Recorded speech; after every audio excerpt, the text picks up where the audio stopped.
नमस्कार दोस्तों, मैं अमन स्वागत करता हूं आपके अपने YouTube चैनल एजुकेशन हब पे। यह CTET question answer series SST के दूसरे पेपर का तीसरा क्लास है और हम देख रहे हैं यहाँ पर बेसिक तौर पे मिडिल के लिए। तो चलिए शुरू करते हैं बिना किसी देरी के। तो यहाँ पर जो पहला प्रश्न पूछा गया है वह है कि किस सरकार को आमतौर पर प्रतिनिधि के रूप में जाना जाता है। ऑप्शन है एक तंत्रीय या राजतंत्र या लोकतंत्र या अबंधता यानी कि लेजर फेयर। तो यहाँ पर बेसिक तौर पे हम लोग लोकतांत्रिक सरकार को आमतौर पर प्रतिनिधित्व सरकार के रूप में जानते हैं। सही ऑप्शन आता है आपका सी।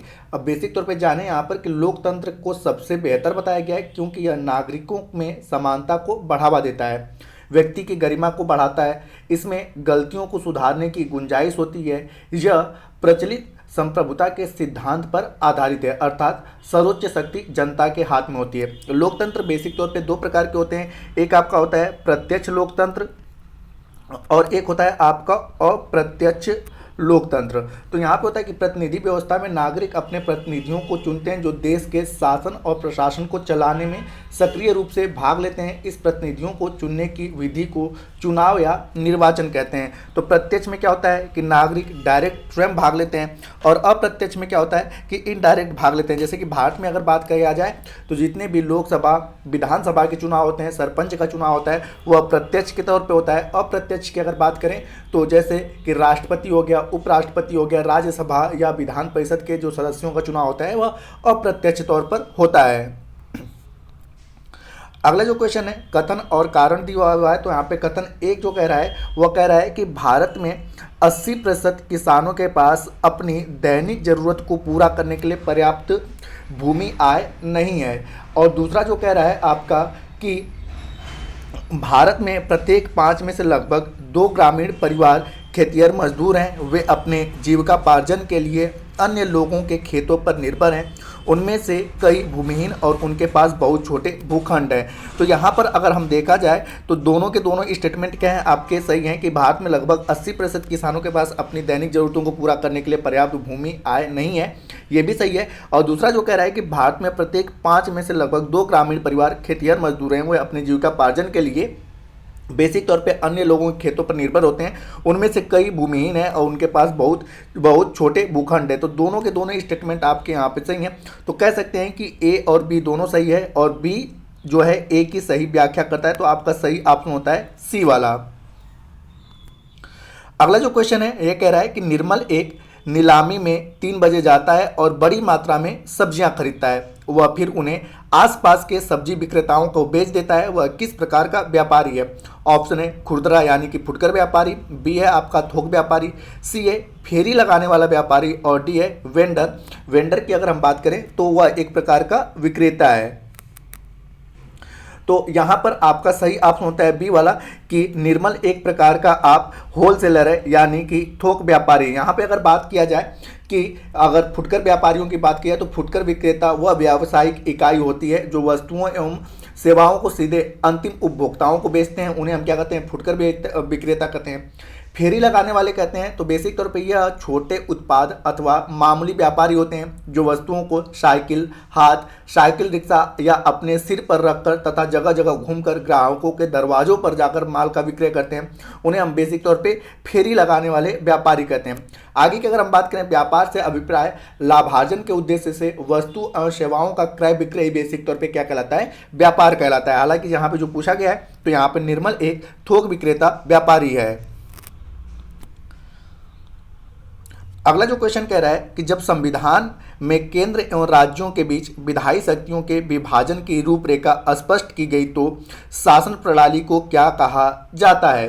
तो जहां पर बेसिक तौर पे केंद्र और राज्य के विधायी शक्तियों के विभाजन की रूपरेखा स्पष्ट कर दी जाती है उस प्रकार के शासन को हम लोग संघीय यानी कि फेडरल शासन व्यवस्था कहते हैं। आगे की अगर हम बात करें बेसिक तौर पे तो यहाँ पर भारतीय संविधान कि जो आपका भारतीय संविधान आपने पता है कि संघीय यानी कि फेडरल संविधान है और इसकी कई सारी विशेषताएं हैं। पहला क्या है कि यहाँ पर द्वैत शासन प्रणाली यानी कि राज्य और केंद्र दोनों यहाँ पर क्या करते हैं, नियम कानून बनाते हैं और शासन चलाते हैं। दूसरा, फेडरल की विशेषता यह है कि भारत का संविधान लिखित संविधान है। तीसरा, यहाँ पर शक्तियों का विभाजन किया गया है। और चौथे की बात करें तो भारत में संविधान की सर्वोच्चता है। पांचवें की बात करें तो भारत का संविधान अंशतः कठोर और अंशतः लचीला भी है।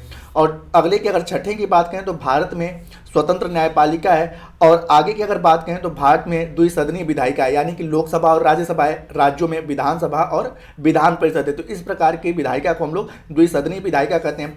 आगे की अगर बात करें तो भारत में जो संघीय मॉडल को अपनाया गया है वह अमेरिका के नहीं, कनाडाई संघीय मॉडल को अपनाया गया है। तो अगर आपसे पूछा जाए कि भारत में संघीय शासन व्यवस्था कहाँ से लिया गया तो कनाडा से लिया गया है। ठीक है, कनाडा से लिया गया है। ठीक है, अगला क्वेश्चन है कि 19वीं शताब्दी की समाज सुधारक और महिला अधिकार कार्यकर्ता रमाबाई को पंडिता की उपाधि क्यों दी गई। तो हम यहाँ पर बात करते हैं कि बेसिक तौर पे पंडिता रमाबाई को जब आप पढ़ते हैं तो वह संस्कृत की अच्छी विद्वान थी, संस्कृत भाषा के बारे में काफ़ी अच्छी जानती थी। तो इसलिए बेसिक तौर पे उन्हें पंडिता की उपाधि दिया गया। तो आपका सही ऑप्शन होता है डी कि वह संस्कृत पढ़ और लिख सकती थी। अगर आगे की बात की संस्कृत की महान विद्वान पंडिता रमाबाई का मानना था कि हिंदू धर्म महिलाओं का दमन करता है और इन्होंने पूना में एक विधवा गृह की भी स्थापना किया था। अगला जो क्वेश्चन है कि कक्षा में अध्यापक द्वारा भारतीय संविधान सभी व्यक्तियों की समानता स्वीकार करता है विषय पर चर्चा में कौन सा उदाहरण स्थान पाएगा।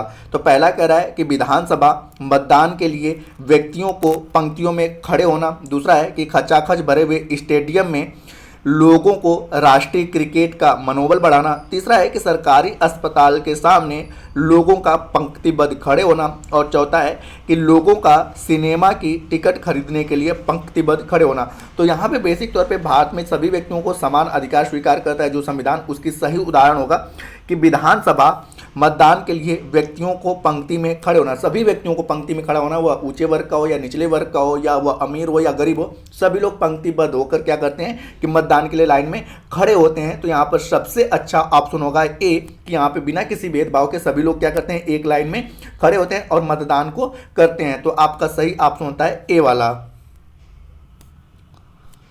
अगला क्वेश्चन है कि कोई भी नागरिक केवल धर्म, नस्ल, जाति, लिंग, जन्म स्थान या इनमें से किसी के आधार पर दुकानों, सार्वजनिक रेस्टोरेंट, होटल, सार्वजनिक मनोरंजन के स्थानों तक पहुंच के संबंध में किसी भी विकलांग दायित्व प्रतिबंध या शर्त के अधीन नहीं होगा।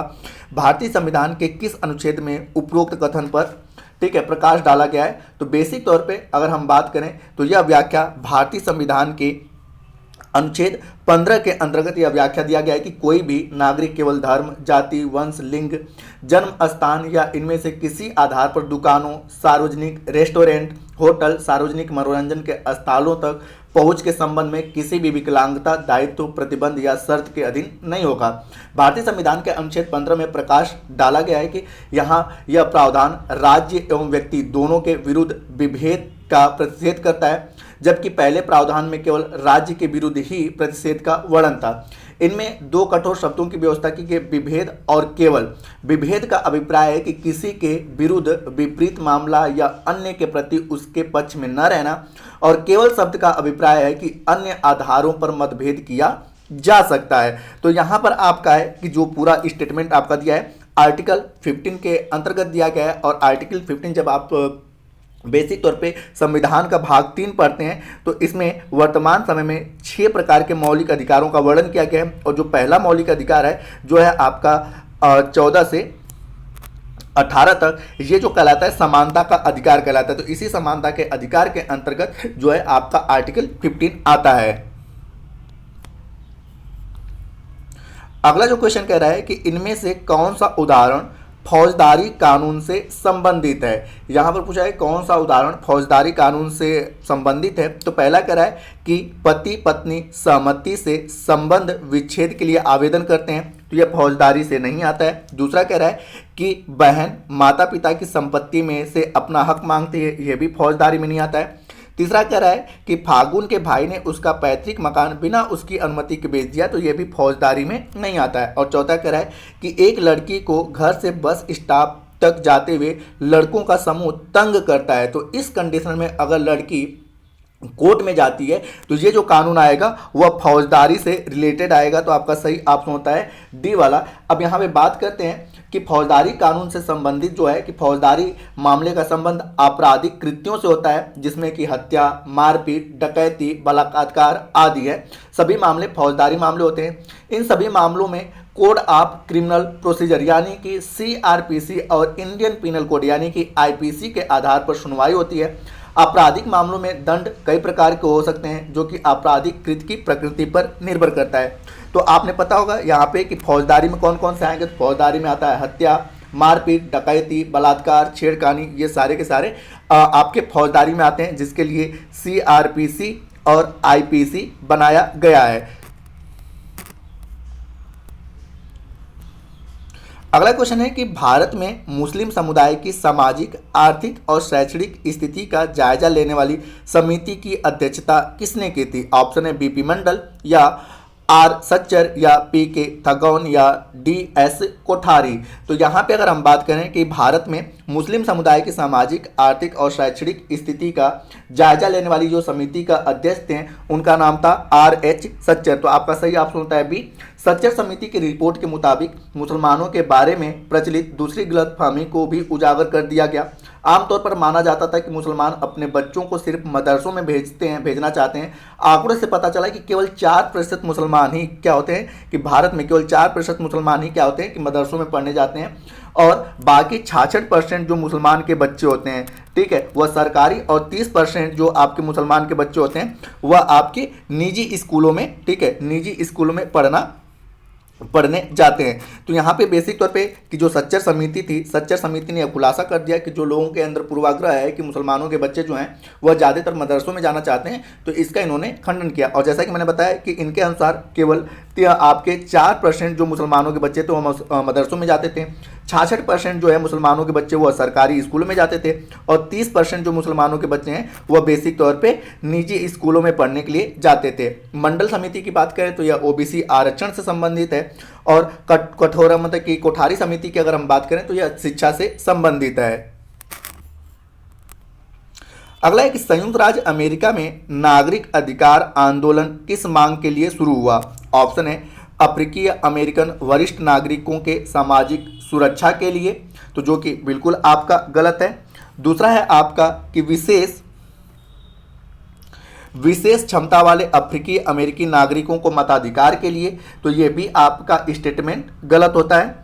और तीसरा कह रहा है कि अफ्रीकी अमेरिकी महिलाओं के मताधिकार के लिए, तो ये भी गलत है। और चौथा कह रहा है कि अफ्रीकी अमेरिकी नागरिकों के समान अधिकार और नस्लीय भेदभाव को मिटाने के लिए, तो बेसिक तौर पे यही सही होता है कि संयुक्त राज्य अमेरिका यानी कि अमेरिका में नागरिक अधिकार आंदोलन अफ्रीकी अमेरिकी नागरिकों के समान अधिकार और नस्लीय भेदभाव को मिटाने के लिए शुरू किया गया था। नागरिकी अधिकार आंदोलन ने नस्ल, धर्म और राष्ट्रीय मूल के आधार पर भेदभाव को निषेध कर दिया। इसने यह भी कहा कि अफ्रीकी अमेरिकन बच्चों के लिए सब स्कूलों के दरवाजे खोल दिए जाएंगे। अगला क्वेश्चन है आपका कि भूगोल के कार्य क्षेत्र में निम्नलिखित भूगोल के कार्य क्षेत्र में निम्नलिखित सम्मिलित हैं। अब यहाँ पे आपका कूट दिया हुआ है। तो पहला जो कह रहा है कि राजनैतिक व्यवस्था तथा अर्थव्यवस्था के बीच में संबंध, तो यह आपके भूगोल के कार्य क्षेत्र से संबंधित नहीं है। दूसरा कह रहा है आपका कि मानचित्र एवं चार्टों के चित्रांकन की कला, ये भूगोल के कार्य क्षेत्र से संबंधित। तीसरा है मनुष्य और भौतिक वातावरण के बीच में संबंध, तो ये भी आपकी भूगोल के कार्य क्षेत्र से आता है। और चौथा कह रहा है कि मानव जाति और उनकी विभिन्न नस्लों का क्रम विकास, तो यह भी भूगोल के कार्य क्षेत्र से आता है। और कहा गया कि सही विकल्प का चयन कीजिए। तो यहाँ पर आपका जो सही ऑप्शन होता है डी वाला आता है कि B, C और D जो है वह भूगोल के कार्य क्षेत्र से संबंधित हैं। अगला है आपका कि सामाजिक विज्ञान के शिक्षक के समक्ष अति महत्वपूर्ण चुनौती कौन सी होती है? तो पहला आपका कह रहा है कि कक्षा में अनुशासन को बनाए रखना, जो कि आपका गलत है। ये मतलब चुनौती तो होती है लेकिन अति महत्वपूर्ण चुनौती नहीं आती है। दूसरा कह रहा है कि अंतः विषयक उपागम के प्रयोग करने की, तो जो सबसे बड़ी चुनौती होती है वो क्या होती है आपका कि अंतः विषयक उपागम के प्रयोग करने की, यह सामाजिक विज्ञान के शिक्षक की सबसे बड़ी चुनौती होती है। आगे की अगर बात करें कि बेसिक तौर पे अंतः विषयक उपागम जो होता है 2 या 2 से अधिक विद्या अर्जन विषयों के मिश्रित अध्ययन के क्षेत्र को कहते हैं। उदाहरण के लिए भूमंडलीय उष्मीकरण में भौतिकीय, भूगोल, जीव विज्ञान और कई अन्य अंतः विषयक क्षेत्र हैं। अंतः विषयक उपागम अध्ययन विचारों के संश्लेषण और कई विषयों के विशेषताओं को संश्लेषण की अनुमति देता है। साथ ही यह छात्रों के व्यक्तिगत अंतर को भी संबोधित करता है। यह हमें हमारे दैनिक जीवन में अनुभव होने वाले पर्यावरणीय समस्याओं के समाधान को आधार प्रदान करता है। तो बेसिक तौर पे जब 2 विषयों की चीज़ों को एक साथ समझाना होता है तो उसी को हम लोग क्या कह लेते हैं, अंतः विषयक उपागम, और यह सामाजिक विज्ञान के शिक्षक के सामने सबसे बड़ी चुनौती होती है।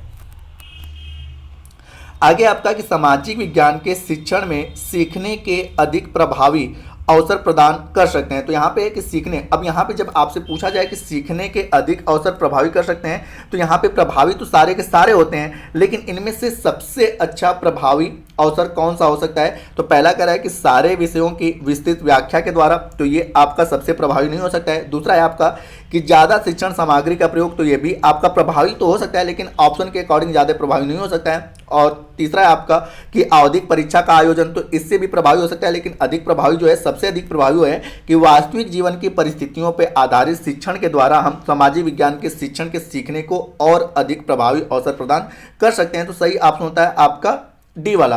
अब यहाँ पे जैसा कि मैंने बताया कि एक अध्यापक अपनी बेसिक तौर पे सामाजिक विज्ञान के शिक्षण में सीखने के लिए सबसे अधिक प्रभावी अवसर जो होता है वह वास्तविक जीवन की परिस्थितियों पर आधारित शिक्षण द्वारा प्रदान कर सकते हैं। बच्चों में प्रकृति और सामाजिक पर्यावरण के संबंधों की पहचान करने तथा उन्हें समझने की योग्यता का विकास होना चाहिए।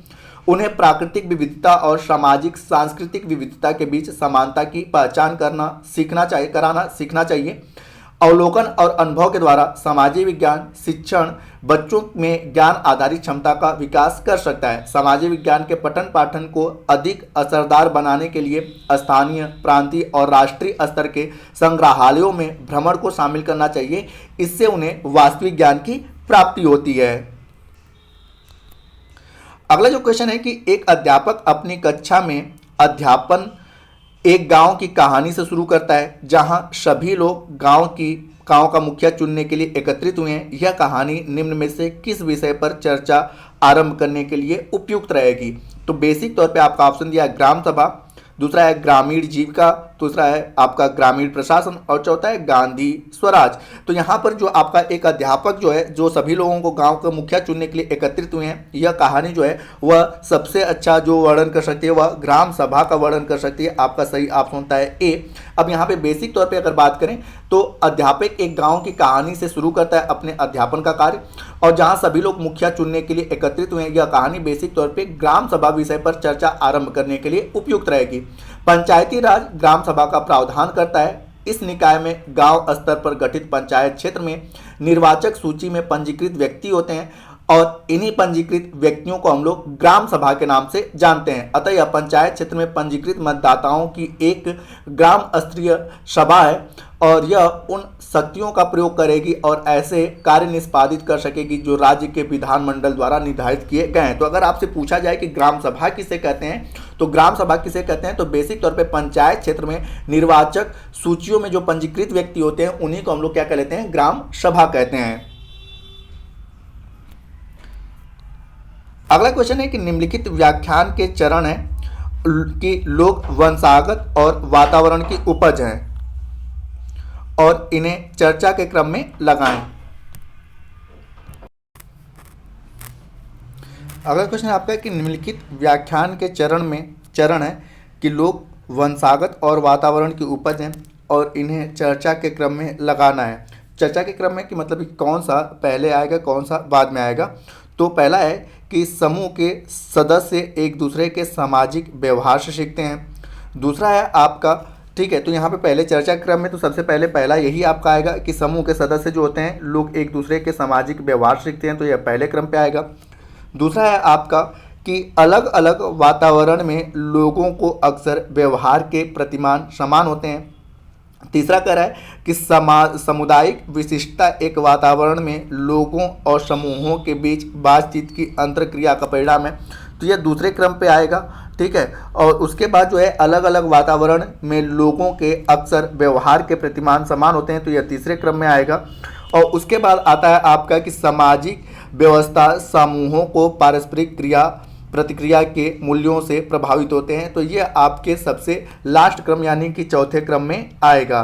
ठीक है। तो इस प्रकार से आपका जो सही ऑप्शन होता है ए सही होता है, सी है, पहले ए आएगा फिर सी आएगा फिर बी आएगा और उसके बाद डी आएगा, तो आपका सही ऑप्शन होता है बी वाला। अगला क्वेश्चन है कि सामाजिक विज्ञान के पाठ्य पुस्तक में हम कई बार ऐसे परिभाषाओं तथा मुद्दों से आमना सामना करते हैं जिनमें कुछ असुविधा हो सकती है। इस स्थिति में शिक्षक से क्या अपेक्षा होगी। तो पहला आपका है कि शिक्षक को कक्षा में ऐसी परिभाषाओं और मुद्दों पर चर्चा में नहीं लाना चाहिए, तो यह बिल्कुल गलत है क्योंकि हमें हर एक प्रकार की परिस्थितियों को लाना है, तो यह शिक्षक से अपेक्षा नहीं होगी। दूसरा जो कह रहा है वह कह रहा है कि शिक्षक को ऐसे विषयों को पढ़ने की अवहेलना करनी चाहिए जिससे धर्म विशेष का नाम दिया हो, तो यह भी आपका गलत है क्योंकि बच्चों को हर एक वर्ग के बारे में पढ़ाना जरूरी है।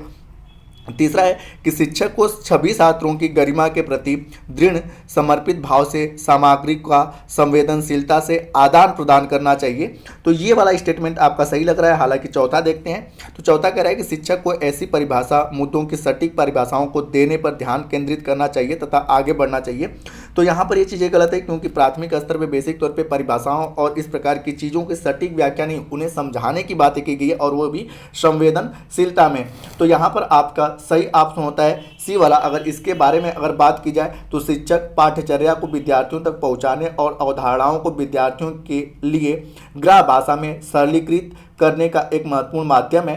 पाठ्यक्रम में शुरू से अंत तक निरंतरता बनाए रखने के लिए विषयों को उचित तर्क संगत क्रम में व्यवस्थित किया जाना चाहिए, तो आपका इस प्रकार से सही ऑप्शन होता है सी वाला। अगला क्वेश्चन है कि दिए गए परिदृश्य को ध्यानपूर्वक पढ़िए और यहाँ पर जो क्वेश्चन कह रहा है वह कह रहा है आपका कि निम्नलिखित में से कौन सा शिक्षिका को अपने विद्यार्थियों के साथ दिल्ली के ऐतिहासिक स्थलों की यात्रा करने की योजना बनाने के अवसर प्रदान करता है। तो पहला कह रहा है कि सल्तनत युग की वास्तुकला पर चर्चा करते हुए उनके विद्यार्थियों ने उससे विस्तृत अधिरचना के बारे में पूछा, ये आपका बिल्कुल सही है कि बेसिक तौर पे यह आपका किस शिक्षिका को विद्यार्थियों की दिल्ली सल्तनत की ऐतिहासिक यात्रा का योजना बनाने का जो सबसे अच्छा स्टेटमेंट ये भी है। दूसरा है कि वह बंगाल गुंबद की संरचना से मंत्रमुग्ध थे, तो ये भी आपका सही है। और तीसरा कह रहा है कि उनके विद्यार्थी अपनी आगामी कला प्रदर्शनी के लिए पित्राडूरा के स्तंभ के पैटर्न को पेंट करना चाहते हैं, तो ये भी आपका सही है। तो इस प्रकार से सही ऑप्शन होता है ए वाला कि ए बी और सी सभी के सभी स्टेटमेंट सही हैं। अगर बात किया जाए तो यह सभी जो परिदृश्य शिक्षिका को अपने विद्यार्थियों के साथ दिल्ली के ऐतिहासिक स्थलों के यात्रा करने की योजना बनाने के लिए अवसर प्रदान करता है, तो आपका सही ऑप्शन होता है ए वाला।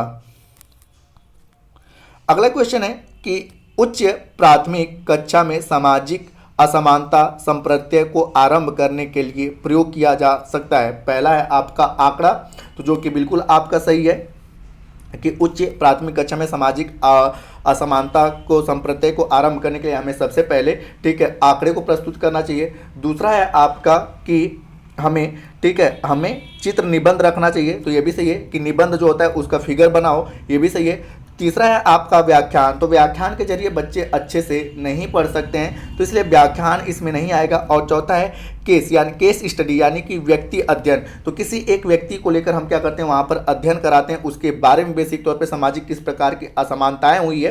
ठीक है, तो आपका यहाँ पे सामाजिक असमानता संप्रत्यय को आरंभ करने के लिए हमारे पास जो आंकड़े इनमें से दिए गए हैं उनमें से पहला होगा आंकड़ा सही है, दूसरा है चित्र निबंध होना चाहिए और चौथा है आपका कि केस स्टडी यानी कि व्यक्ति अध्ययन। तो इस प्रकार से आपका सही ऑप्शन होता है सी वाला कि ये सारे के सारे जो ऑप्शंस हैं वह केस स्टडी के लिए सही माने जाते हैं। आपका सी वाला जो है कि इस प्रकार से जो आपका है कि यह केस स्टडी यानी कि सामाजिक असमानता के लिए हमारे पास आंकड़े, चित्र निबंध और केस स्टडी होना चाहिए। अगला क्वेश्चन है कि एक सामाजिक विज्ञान अध्यापक के रूप में आप छात्रों का पूर्वाग्रह पहचानने में कैसे मार्गदर्शन करेंगे। तो अब यहाँ पे छात्र जो पूर्वाग्रह से ग्रसित हैं उनके मार्गदर्शन मतलब बेसिक तौर पे कि उन्हें मार्गदर्शन करने के लिए आप क्या पहचान करेंगे।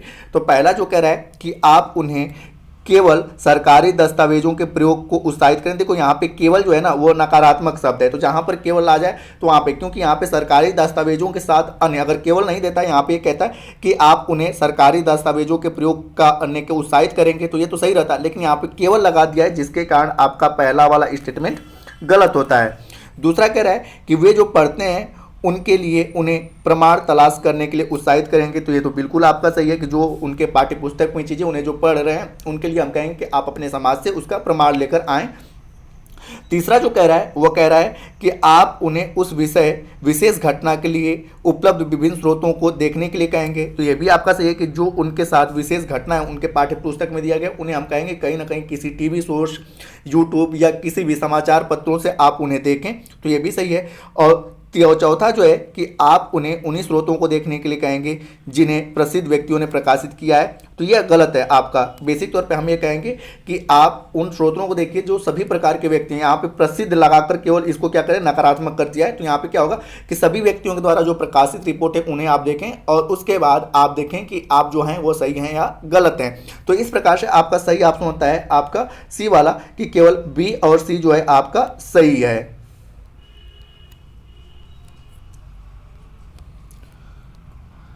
अगला क्वेश्चन है आपका कि निम्नलिखित प्रश्नों में से कौन सा प्रश्न आलोचनात्मक चिंतन विकसित करने के लिए अधिक अवसर प्रदान करता है। अब यहाँ पर है आपका, ठीक है, कि पहला जो कह रहा है वह कह रहा है कि भारत में मुगल और अंग्रेजों के आने के तरीकों में क्या समानता और क्या भिन्नता थी। तो बेसिक तौर पे हमें आलोचना करने के लिए इस प्रकार के क्वेश्चन काफ़ी अच्छे हैं कि हमें उन्हें समानता का भी दिखाना है और भिन्नता भी दिखाना है। तो इस प्रकार के प्रश्नों से हम मुगलों और अंग्रेजों के आने के तरीके में हम आलोचना कर सकते हैं, तो पहला वाला तो आपका बिल्कुल सही है। दूसरा जो कह रहा है वह कह रहा है कि 1857 में सैनिकों के एक भाग ने क्या अनुभव किया, उनके धार्मिक विश्वास को तोड़ा गया है। तो बेसिक तौर पे आपने बताया कि 1857 की क्रांति का जो तत्कालीन कारण था वह धार्मिक विश्वास ही था, तो हम उसकी भी आलोचना कर सकते हैं, तो यहाँ पे दूसरा वाला भी ऑप्शन सही है। और तीसरा जो कह रहा है वह कह रहा है आपका कि कुछ लोग जाति व्यवस्था को क्यों बनाए रखना चाहते हैं, आप इससे क्या समझते हैं, तो इसकी भी हम आलोचना कर सकते हैं। अगला है कि ईसाई धर्म अपनाने वालों के हितों की रक्षा के लिए अंग्रेजों ने क्या किया, तो इसकी हम आलोचना, बेसिक तौर पे यह सही आपका क्वेश्चन है क्योंकि हम इसकी आलोचना कर सकें, क्योंकि यहाँ पे ये चीज़ पूछा गया है कि अंग्रेजों ने क्या किया, तो हम बेसिक तौर पे हम उनका गुणगान करेंगे ना कि उसकी आलोचना करेंगे। और चौथा क्या है कि स्थानांतरित खेती करने वाले किसानों की अंग्रेजी राज में क्या समस्या थी, तो यहाँ पे समस्या दिया गया है, यहाँ पे समस्या हम केवल पूछा है समस्या क्या थी, यहाँ पे आलोचना हम नहीं कर सकते हैं, तो इस प्रकार से आपका ई वाला भी ऑप्शन गलत होता है। अब यहाँ पे होता है आपका सही ऑप्शन ए कि ए, बी और सी जो आपका क्वेश्चन दिए गए उसके आधार पे हम आलोचना कर सकते हैं, डी और ई के आधार पे हम आलोचना नहीं कर सकते हैं। अब यहाँ पे क्या होता है कि तथ्यों का वस्तुपरक विश्लेषण करते हुए कोई निर्णय लेना आलोचनात्मक चिंतन या समीक्षात्मक चिंतन कहलाता है। तो यहाँ पे आपका आलोचनात्मक चिंतन या समीक्षात्मक चिंतन दोनों एक ही हैं,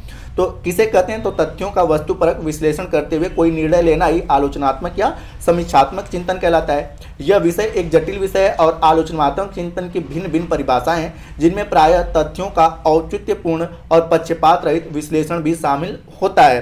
तो इन दोनों में हम बेसिक तौर पे एक विश्लेषण तक नहीं पहुंच सकते हैं, लेकिन ये जो 3 क्वेश्चन दिए गए हैं इसके तहत हम क्या कर सकते हैं कि वस्तु का विश्लेषण करते हुए कोई निर्णय ले सकते हैं और उसी को हम क्या कहते हैं, आलोचनात्मक चिंतन कहते हैं। अगला क्वेश्चन है कि कौन सी गतिविधि पूछताछ यानी कि जांच आधारित उपागम का प्रयोग करती है। तो अगर यहाँ पे पहला दिया है कि पावर पॉइंट या स्लाइड प्रदर्शन देखना, तो यहाँ पे पावर पॉइंट या स्लाइड पे हमें सारी चीज़ें दिखा दी जाती हैं, तो इसके जरिए हम गतिविधियाँ या पूछताछ नहीं कर सकते हैं। दूसरा कह रहा है कि आंकड़े एकत्रित करने के लिए समुदाय में जाना, तो बिल्कुल आपका ये सही होता है कि आंकड़े एकत्रित, अगर हमने उन्हें कोई दे दिया कि सामाजिक असमानता पर आप, ठीक है, हमें डाटा उपस्थित करो, तो उसके लिए वो अपने समाज में जाएंगे और आंकड़े उपस्थित करेंगे। तो वहाँ पे क्या करेंगे कि लोगों से पूछताछ भी करेंगे और साथ ही साथ वह पूछताछ के साथ उसकी जांच भी करेंगे कि जो बता रहे हैं सही बता रहे हैं, यहाँ गलत बता रहे हैं। तो यहाँ पे जो सही ऑप्शन होता है आपका वो होता है कि आंकड़े एकत्रित करने के लिए समुदाय में जाना जो है गतिविधि पूछताछ जो है या जांच आधारित उपागम का प्रयोग करती है। व्याख्यान सुनना या विषय पर निबंध लिखना या जांच आधारित उपागम का विषय नहीं आता है। अब यहाँ पे बेसिक तौर पे जानते हैं कि शिक्षण प्रणाली, बेसिक तौर पे आपको अगर बात करें कि शिक्षण की प्रणाली को ही हम क्या कहते हैं, उपागम कहते हैं। शिक्षक की प्रणाली को हम शिक्षण की प्रणाली को उपागम कहते हैं और शिक्षण विधियां शिक्षण उपागम पर आधारित होती हैं।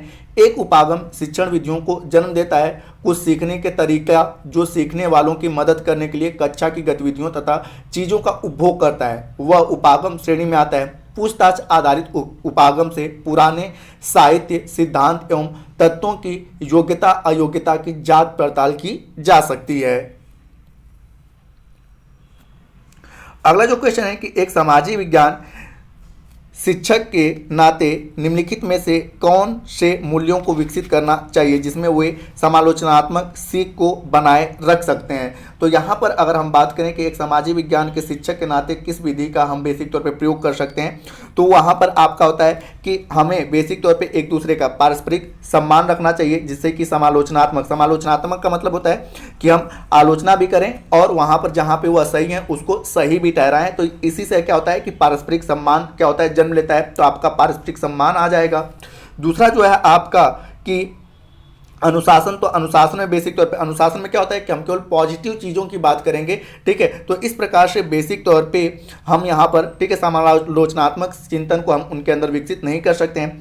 आज्ञाकारिता में भी हम इस चीज़ को विकसित नहीं कर सकते हैं। और अगला है कि विविधता के लिए सम्मान। तो समालोचनात्मक चिंतन में, ठीक है, विविधता के लिए सम्मान भी होना चाहिए और विश्वास भी होना चाहिए। तो इस प्रकार से सही ऑप्शन होता है डी वाला कि ADE जो है वह समालोचनात्मक सीख के लिए सबसे अच्छा उपयुक्त उदाहरण है। अगर हम बात करें कि एक सामाजिक विज्ञान के शिक्षक के नाते पारस्परिक सम्मान, विविधता के लिए सम्मान, विश्वास जैसे मूल्यों को विकसित करना चाहिए जिससे कि वह समालोचनात्मक चिंतन सीख को बनाए रख सकते हैं। समालोचनात्मक सीख नई या अपरिचित स्थिति, विचारों और सुझावों पर लागू करने की क्षमता है। यह तथ्यों, घटनाओं आदि को पहचानने या उनका विश्लेषण करने की प्रक्रिया को संदर्भित करता है। समालोचनात्मक चिंतन के लिए उचित विश्लेषण, मूल्यांकन, निष्कर्ष और स्पष्टीकरण की भी आवश्यकता होती है। अगला जो क्वेश्चन है कि पाठ्यचर्या में लैंगिक संवेदनशीलता को सर्वोत्तम तरीके से समझाया जा सकता है। तो अब यहाँ पे दिया गया है कि लैंगिक संवेदनशीलता को सबसे अच्छे तरीके से किस प्रकार से हम समझा सकते हैं। तो पहला है आपका कि स्त्री विशेष के अधिक से अधिक उदाहरण देकर, ये बिल्कुल आपका सही है। दूसरा है आपका विषय यानी कि थीमों की चर्चाओं में महिलाओं के दृष्टिकोण को महत्व देकर, ये भी आपका सही है। और तीसरा है कि कक्षा में चर्चा के दौरान लिंग बोध यानी कि जेंडर समस्त भाषा के प्रयोग के द्वारा। तो यहाँ पर आपका तीनों के तीनों ऑप्शन सही हैं कि बेसिक तौर पे हम इन तीनों के जरिए लैंगिक संवेदनशीलता को सर्वोत्तम तरीके से समझा सकते हैं। तो आपका सही ऑप्शन होता है डी वाला। अब यहाँ पे अगर हम बात करें तो यहाँ पे लैंगिक संवेदनशीलता यानी कि हर लिंग, चाहे वह पुरुष हो या महिला हो, का दूसरे व्यक्ति के लिंग, चाहे वह पुरुष हो या महिला हो, के प्रति सम्मान का भाव रखना ही क्या कहलाता है, लैंगिक संवेदनशीलता कहलाता है। लिंग भेद को दरकिरार कर एक दूसरे के प्रति सम्मान के भाव होना ही लैंगिक संवेदनशीलता है। लैंगिक संवेदनशीलता के माध्यम से समाज में होने वाले अमानवीय आचरण एवं सेवा का उन्मूलन होता है। अगला जो क्वेश्चन है कि निम्नलिखित में से कौन सा प्राचीन भारतीय कला को समझने को प्राथमिक स्रोत है। तो यहाँ पे प्राचीन भारतीय कला को समझने का जो स्रोत है आपका ऑप्शन दिया है कि सूरत हुंडी या समुद्रगुप्त की प्रशस्ति या कंदरिया महादेव की मंदिर या नागभट्ट की प्रशस्ति। तो इसमें से प्राचीन भारतीय इतिहास को समझने का प्राथमिक स्रोत के रूप में हम दिए गए ऑप्शन के अकॉर्डिंग बी को सही कर सकते हैं कि समुद्रगुप्त की प्रशस्ति। अगर हम बात करें समुद्रगुप्त की प्रशस्ति प्राचीन भारतीय कला को समझने का प्राथमिक स्रोत है। अभिलेखों या सिक्कों से प्राचीन कला के संबंध में काफ़ी सटीक जानकारियां प्राप्त होती हैं, लेकिन अभिलेखों के संबंध में उपयोगी जानकारियां भी प्राप्त होती हैं। इन स्रोतों में मंदिर, इमारतें, स्मारक, मूर्तियां, प्रशस्ति, मिट्टी से बने बर्तन, प्रमुख है। समुद्रगुप्त के बारे में हमें इलाहाबाद के अशोक स्तंभ पर खुदे एक लंबे अभिलेख से पता चलता है, जिसकी रचना समुद्रगुप्त के दरबार में कवि व मंत्री रहे हरिसेन के द्वारा किया गया था। तो इन सभी में से जो सबसे पुराना है वह समुद्रगुप्त की प्रशस्ति है, जो हमें प्राचीन भारत की कला को समझाने में हमें प्राथमिक स्रोत के रूप में आती है। अगला है आपका कि उच्च प्राथमिक स्कूल में प्रोजेक्ट कार्य हेतु जब शिक्षक छात्रों को शोध लेख, किताबें, फोटोग्राफ, ऑडियो और वीडियो रिकॉर्डिंग सामग्री और वेबसाइट आदि जैसी चीज़ें प्रदान कर रहा है तो इनका उद्देश्य क्या है। तो यहाँ पे होता है कि जब इस प्रकार की शोध लेख, किताब, फोटोग्राफ, ऑडियो ये जो हमें बेसिक तौर पे चीज़ें प्रदान कर रहा है तो इनका उद्देश्य क्या होना चाहिए। तो पहला क्या है कि स्कूल परियोजना को वैज्ञानिक रूप से सुगम बनाए रखना। अभी हम चारों ऑप्शन को पढ़ते हैं, उसके बाद हम देखेंगे। दूसरा है कि जांच प्रक्रिया के प्रमुख घटकों के रूप में पृष्ठभूमि की जानकारी प्रदान करना। तीसरा है राष्ट्रीय स्तर के सेमिनारों, कार्यशालाओं, सम्मेलनों आदि में भाग लेने के योग्य बनाना। और चौथा है कि साहित्य का समीक्षात्मक शिक्षण।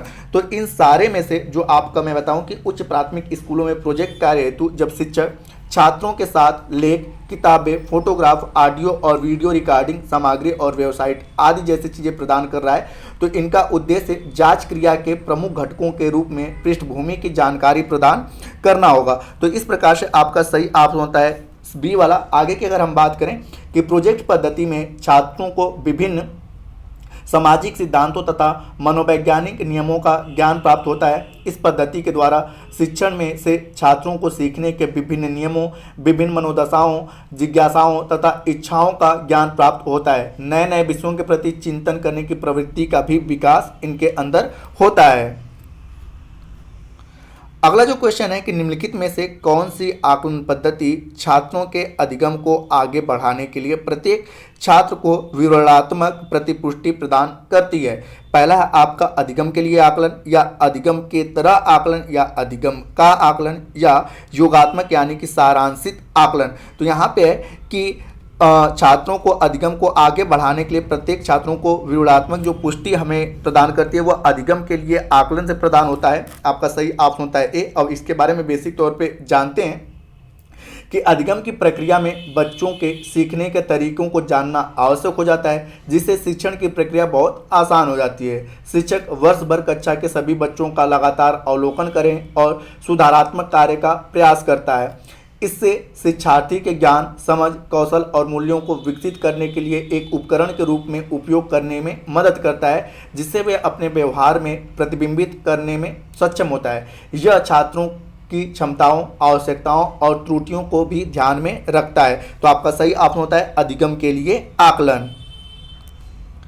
अगला क्वेश्चन है कि निम्नलिखित प्रश्नों में से कौन से संप्रत्यात्मक ज्ञान का आकलन करता है। अब यहाँ पे संप्रत्यात्मक ज्ञान के बारे में कहा गया है तो आपका यहाँ पे होता है कि पहला आपका कह रहा है कि जल संरक्षण के तरीके बताएं। तो यह संप्रत्यात्मक ज्ञान में नहीं आता है। आगे हम बताएंगे कि संप्रत्यात्मक ज्ञान होता क्या है। ठीक है, तो पहले तो यहाँ पे क्वेश्चन को देख लेते हैं। तो पहला यह संप्रत्यात्मक ज्ञान का आकलन नहीं करता है। दूसरा जो कह रहा है वह कह रहा है आपका कि यूरोप में किस प्रकार के कपड़ों का बाजार था, तो यह भी संप्रत्यात्मक ज्ञान में नहीं आता है। तीसरा जो कह रहा है कि मुकदमा लड़ने वालों को न्याय देने पर न्यायाधीश की कमी के प्रभाव की चर्चा करना, तो यह भी संप्रत्यात्मक ज्ञान में नहीं आता है। अगला है आपका कानून का नियम से आप क्या समझते हैं, तो ये आपके संप्रत्यात्मक ज्ञान में आता है। और तीसरा जो पांचवा आता है कि सामाजिक सीमांतीकरण या हस्याकरण आर्थिक सीमांतीकरण हस्याकरण से किस प्रकार भिन्न है, तो यह भी आपके संप्रत्यात्मक ज्ञान में आता है। तो इस प्रकार से आपका सही ऑप्शन होता है डी कि डी और ई जो है वह संप्रत्यात्मक ज्ञान के अंतर्गत आते हैं। अब यहाँ पे बेसिक तौर पे हम बात करें कि समानतः किसी शब्द के वास्तविक अर्थ को ही प्रत्यय अथवा संप्रत्यय कहते हैं, परंतु मनोविज्ञान में मनुष्य के मस्तिष्क में किसी वस्तु, प्राणी, क्रिया अथवा भावना के किसी मूलभूत गुण के आधार पर बनी जातीय प्रतिमा को प्रत्यय अथवा संप्रत्यय कहते हैं। संप्रत्यय उपलब्धि का प्रतिमान का विकास J.S. क्रूनर और उनके सहयोगियों ने किया था।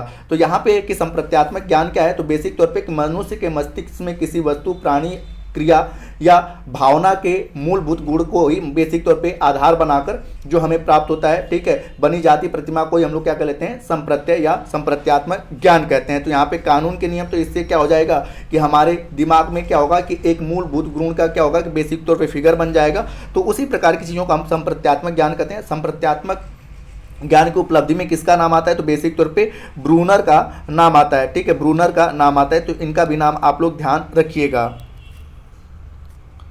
अगला क्वेश्चन है कि सामाजिक विज्ञान में खुली पुस्तक यानी कि ओपन बुक परीक्षा का उद्देश्य क्या हो सकता है। तो पहला कह रहा है कि सहयोग और सामूहिकता के कौशल को आंकना, दूसरा है कि विषयगत ज्ञान को आंकना, तीसरा कह रहा है कि सामाजिक व संवेगात्मक कौशल को आंकना, और चौथा कह रहा है कि प्रतिक्रिया और आलोचनात्मक कौशल को आंकना। तो बेसिक तौर पे जब हम ओपन बुक एग्जाम लेते हैं तो उसका मुख्य उद्देश्य होता है कि प्रतिक्रिया और आलोचनात्मक कौशल को आंकना। अब यहाँ पे बेसिक तौर पे हम जानते हैं कि सामाजिक अध्ययन में मूल्यांकन की यह जो विधि है सबसे महत्वपूर्ण विधि है, क्योंकि इस बात का यह मूल्यांकन करना निरर्थक है कि बच्चों को विषय की कितनी जानकारी कंठस्थ है। किसी भी पाठ्य पुस्तक में सारी जानकारी नहीं दी जा सकती है और बहुत सारी जानकारी याद रखना भी संभव नहीं है।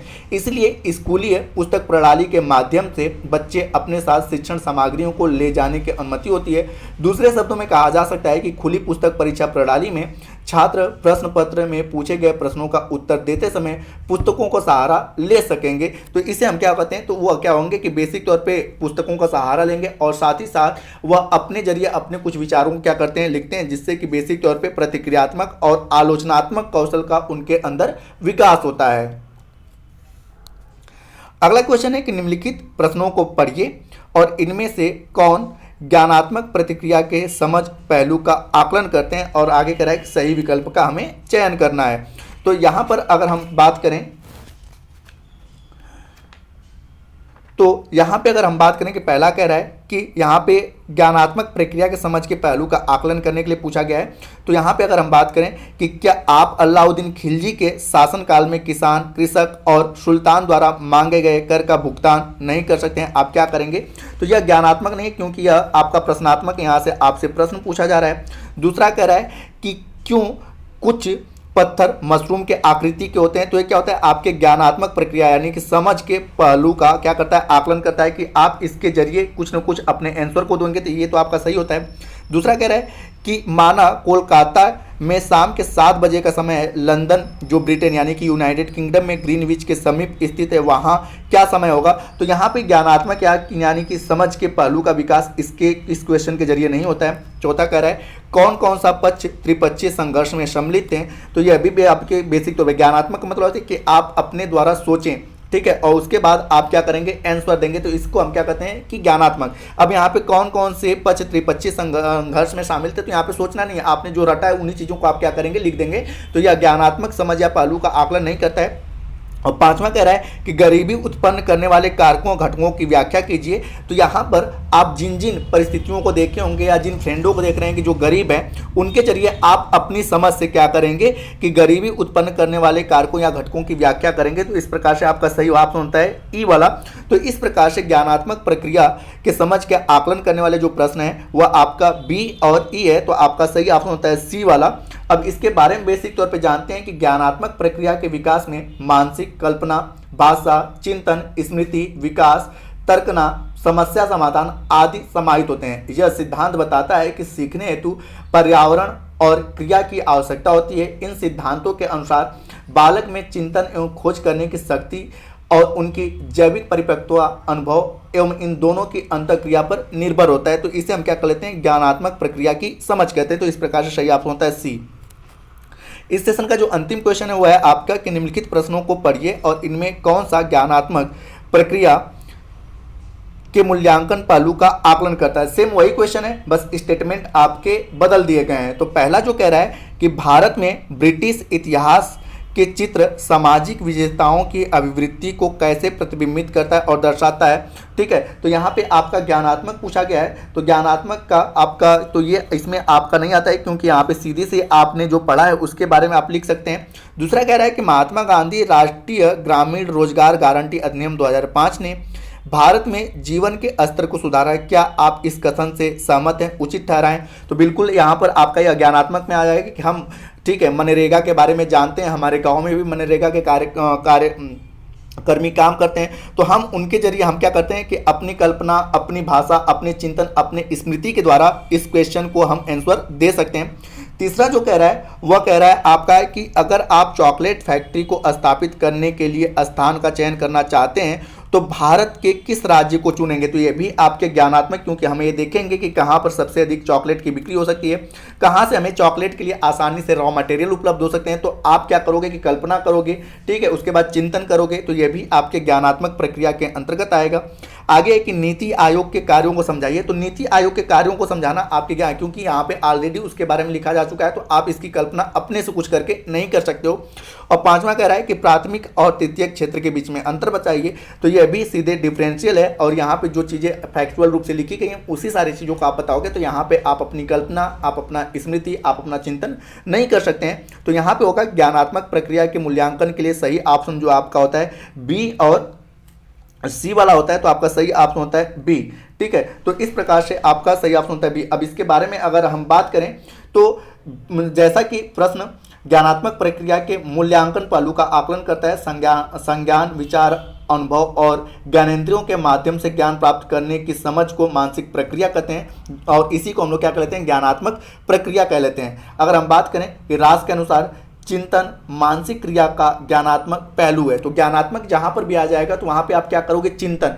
तो आपको ये चीज देखना है कि किस क्वेश्चन में आपको चिंतन के जरिए अपना आंसर देना है, और किस क्वेश्चन का हमें ऑलरेडी फैक्ट मालूम है, उसके बारे में आपको विशेष कोई चिंतन नहीं करना है। तो जहां पे हमें ऑलरेडी फैक्ट किताबों में लिखा होगा, हमें अपने कोई चिंतन को नहीं लिखना होगा, तो वह ज्ञानात्मक में नहीं आएगा। लेकिन जहां पर आपको चिंतन करना पड़ जाए और आपको अपने चिंतन, अपने कल्पना से, ठीक है, आंसर देना पड़े, तो वहां पे आपका ज्ञानात्मक प्रक्रिया आता है। तो यहाँ पर दोस्तों ये था इसका अंतिम क्वेश्चन। उम्मीद करता हूँ कि आपको यह वीडियो पसंद आया होगा। वीडियो पसंद हो वीडियो को लाइक करें, कमेंट करें तथा अपने दोस्तों के साथ शेयर करें, और चैनल पर नए हैं तो चैनल को सब्सक्राइब अवश्य करें। तथा इस पीडीएफ को प्राप्त करने के लिए आप हमारे टेलीग्राम से जुड़ सकते हैं, जिसका लिंक वीडियो के डिस्क्रिप्शन में दिया हुआ है। तो वीडियो के अंत तक बने रहने के लिए धन्यवाद। मिलते हैं जल्दी नेक्स्ट वीडियो में।